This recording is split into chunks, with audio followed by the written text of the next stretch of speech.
তোমাদেরকে একটা হাদিস শোনা যায়। আল্লাহ রাসূল সাল্লাল্লাহু আলাইহি সাল্লাম বলেন, আবগাদুর রিজালি ইলাল্লাহি লাদ্দুল খাসিম।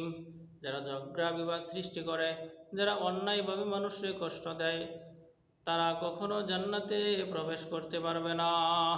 তোমরা ওই সমস্ত মানুষদের কাছ থেকে অনেক দূরে থাকবা, কেননা যারা ঝগড়া বিবাদ সৃষ্টি করে এরা মানুষ ভালো নয়, এরা মানুষকে কষ্ট দেয়, এদের ব্যবহারগুলি ভালো নয়।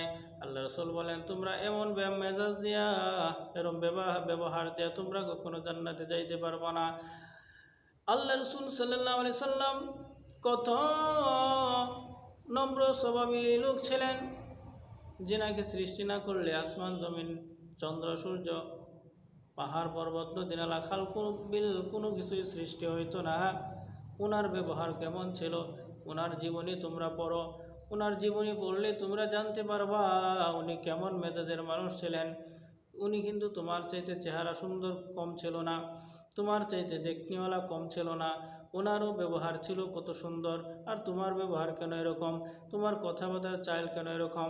তোমাকে দেখলে মানুষ ভয় পায়, কারণ কি? যে মানুষ তোমারে দেখলে ভয় পায়, ও ভাই তুমি মানুষ না, তুমি মানুষ না। যারা মানুষকে দেখলে ভয় পায়, কেন ভয় পাবে? তুমি এমন ব্যবহার করো, তোমাকে দেখে মানুষ দূরে থাকে।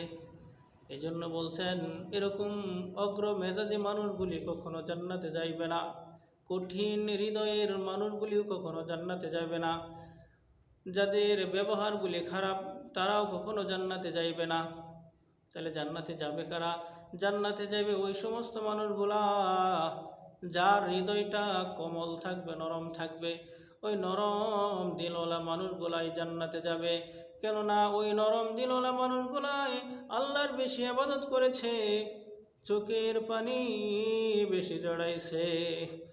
আর কঠিন হৃদয়ের মানুষগুলার হৃদয় আল্লাহ তাআলা অনেক শক্ত করে দিয়েছেন, কেননা এরা আল্লাহকে ডাকলেও চোখ দিয়ে পানি আসে না। ওরা অন্যায় বেশি করে, অন্যায় করলে তার দিলটা একটু নড়াচড়া দেয় না, কষ্ট পায় না।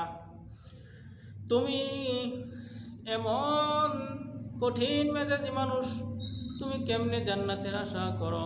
ভাই এখনো সময় আছে, এখনো সময় আছে।